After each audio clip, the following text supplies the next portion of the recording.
پھیلانے کا ذریعہ ہے بلکہ دائمی ذریعہ ہے، یعنی جس کا زمانہ بھی دائمی ہے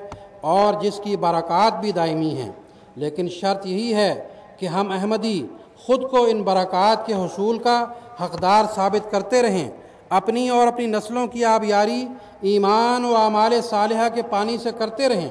الحمدللہ کہ اللہ تعالیٰ کے بےحد فضل و کرم اور اس کے احسان کے طفیل 100 سال سے ہمارے بزرگ آباء و اجداد نے ان شرائط پر پورا اترنے کی کوشش کی ہے، اور آج خدا تعالیٰ نے یہ ذمہ داری ہم پر ڈالی ہے کہ ہم نہ صرف خود خلافت کی نعمت کی قدر کریں بلکہ اپنی نسلوں میں بھی اس کی قدر و عظمت اور اہمیت و وقت کا احساس پیدا کریں، تاکہ برکات رسالت محمدی صلی اللہ علیہ وسلم کا یہ سلسلہ قیامت تک چلتا چلا جائے۔ اور اس کے لیے پہلی اور بنیادی بات یہ ہے کہ اطاعت خلافت اور اطاعت نظام خلافت یعنی خلیفہ وقت کی کامل اطاعت و فرمانبرداری، ایسی اطاعت و فرمانبرداری جو عشق و محبت کے چشمہ سے سیراب ہو، اور دوسرے اطاعت نظام خلافت یعنی اس نظام کی اطاعت و فرمانبرداری جو خلیفہ وقت نے قائم فرمایا ہے۔ یہی وہ بنیاد ہے جس کے رہتے ہم خلافت سے حاصل ہونے والے دائمی پھلوں سے فیض یاب ہو سکتے ہیں۔ اللہ تعالی ہم سب کو اس کی توفیق عطا فرمائے۔ اب خاکسار اللہ تعالیٰ کے ان عظیم احسانات کا ذکر کرتا ہے جو برکات خلافت کے شیریں پھلوں کے طور پر 100 سال سے ہمیں حاصل ہو رہے ہیں۔ اللہ تعالیٰ نے قرآن مجید میں برکات خلافت کو 2 حصوں میں منقسم فرمایا ہے۔ ایک تو خلافت کے ذریعہ اللہ تعالیٰ دین اسلام کو مضبوطی عطا فرماتا ہے، دوسرے اس مضبوطی و قوت کے وقت جب حاسد اپنی حسد کے شرارے اڑاتے ہیں اور مخالفتوں کی آندھیوں کو تیز کرتے ہیں اور مومنین پر خوف کے بادل منڈلانے لگتے ہیں، تو اللہ تعالیٰ خوف کے ان حالات کو امن سے بدل دیتا ہے، اور خلیفہ وقت کی دعاؤں سے خوف پیدا کرنے والے جہاں عبرت کا نشان بنتے ہیں، وہیں ان حالات کے نتیجہ میں جماعت مومنین کی تربیت ہوتی ہے اور ان کی ترقی کے راستے کھلتے ہیں۔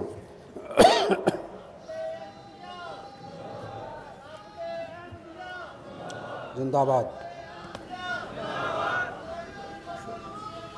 زندہ باد۔ اور ایک تیسری بات خلافت کے برکات میں سے یہ بیان فرمائی کہ اس کے نتیجہ میں عبادت الہی کا قیام اور شرک کا خاتمہ ہوتا ہے، اور دراصل اسی عبادت الہی کے قیام کے باعث اور شرک کے خلاف جہاد کے باعث ہی اللہ تعالیٰ سچی خلافت کو برکات و فتوحات عطا فرماتا ہے۔ معزز سامعین، سیدنا حضرت اقدس مسیح موعود علیہ السلام کا مبارک دور وہ دور ہے جس میں آپ نے عبادت کو اثر نو زندہ کیا، جس کی بنیاد سرور کائنات حضرت محمد عربی صلی اللہ علیہ وسلم نے ڈالی تھی، اور جس کو صحابہ کرام رضوان اللہ علیہ مجمعین نے اپنی زندگیوں میں زندہ کر کے دکھایا۔ عبادت الہی کی پھر وہی شان آج ہم حضرت اقدس مسیح موعود علیہ السلام کے دور میں خلافت احمدیہ میں بھی دیکھتے ہیں، اور دراصل عبادت الہی کا قیام ہی ہے جو آیت استخلاف کی روشنی میں احمدیت کی صداقت کی ایک منہ بولتی تصویر ہے۔ ہم دعویٰ سے کہہ سکتے ہیں کہ سیدنا حضرت اقدس مسیح موعود علیہ السلام کی تعلیم کی بدولت جس رنگ میں جماعت میں حقیقی عبادت کا قیام ہو چکا ہے، اور جس رنگ میں جماعت عبادت کے محض کی طرف توجہ دے رہی ہے، اس کا عشر عشیر بھی ہمیں دیگر اسلامی فرقوں میں نظر نہیں آتا۔ آپ نماز کو ہی لے لیں، جماعت احمدیہ کے علاوہ دیگر فرقوں میں آپ کو بکثرت ایسے لوگ نظر آئیں گے کہ ترجمہ تو دور کی بات ہے، نماز کے عربی الفاظ سے بھی وہ واقف نہیں ہیں، اور کچھ ایسے لوگ نظر آئیں گے جنہوں نے نماز کے عربی الفاظ تو طوطے کی طرح رٹ لیے ہیں لیکن وہ اس کا ترجمہ نہیں جانتے۔ علاوہ اس کے ان کی نماز صرف ظاہری اٹھنے بیٹھنے اور ظاہری حرکات و سکنات تک محدود ہے، جو ایک رسم ہے اور اس سے زیادہ کچھ نہیں کہلا سکتی، جس میں ایک طرف پاجامہ کو ٹخنوں سے اونچا کرنے کا جھگڑا ہے تو دوسری طرف اونچی اور نیچی آواز سے آمین کہنے کا جھگڑا ہے، کہیں ہاتھوں کو اٹھانے کا جھگڑا ہے تو کہیں ہاتھوں کو چھوڑنے کا جھگڑا ہے۔ آپ پوری دنیا کے مسلمانوں کی مساجد میں چلے جائیں، آپ کو ان کی ظاہری حرکات و سکنات اور عربی میں نماز کے الفاظ رٹ لینے کے علاوہ اور کچھ نظر نہیں آئے گا۔ شاید سینکڑوں میں سے کوئی ہوگا جو نماز کا ترجمہ جانتا ہو اور نماز کی اصل حقیقت، اس کا فلسفہ اور مغز جاننے والا تو آپ کو شاید ہی کوئی نظر آئے۔ آپ کو 100% ایسے لوگ نظر آئیں گے جو نماز کو صرف ایک رسمی عبادت سمجھتے ہیں اور نماز میں دعا کرنے کے قائل ہی نہیں ہیں، اور پھر رفتہ رفتہ مساجد کی جو حالت ہو چکی ہے وہ اسلامی مساجد کہلانے کی حقدار ہی نہیں۔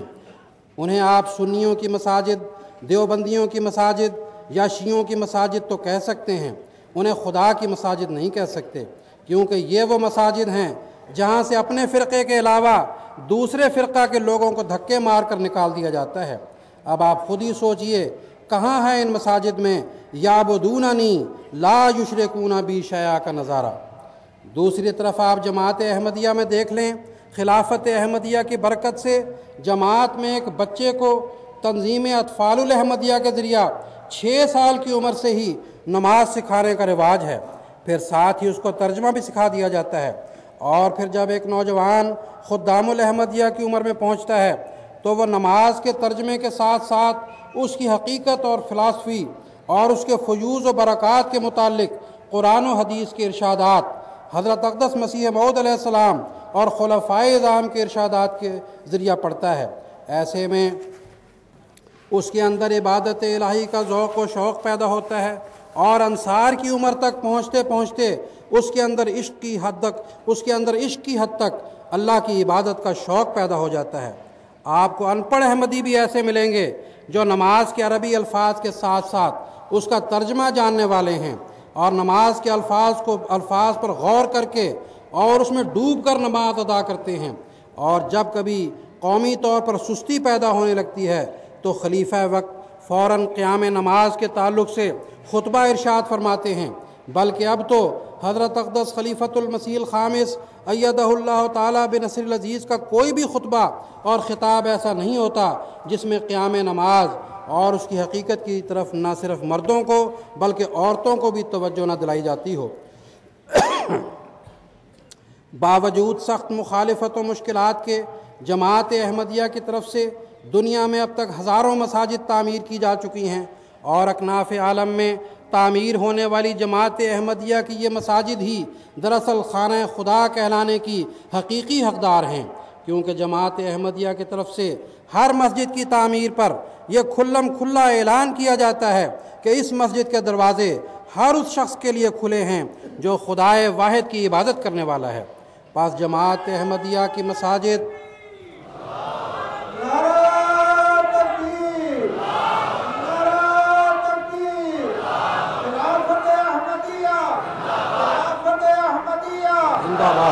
خلیفۃ المسیح الخامس زندہ باد، حضرت خلیفۃ المسیح الخامس زندہ باد، نعرہ تکبیر۔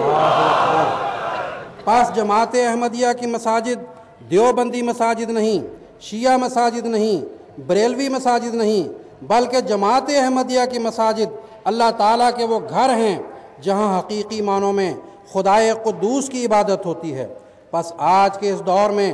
اگر کوئی عبادت الہی کا حق ادا کرنے والی جماعت ہے تو وہ صرف اور صرف جماعت احمدیہ ہے، اور جماعت احمدیہ کو یہ سعادت صرف اور صرف خلافت احمدیہ کی وجہ سے حاصل ہوئی ہے،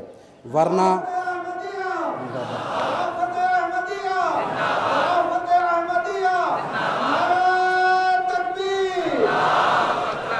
اور جماعت احمدیہ کو یہ سعادت صرف اور صرف خلافت کی وجہ سے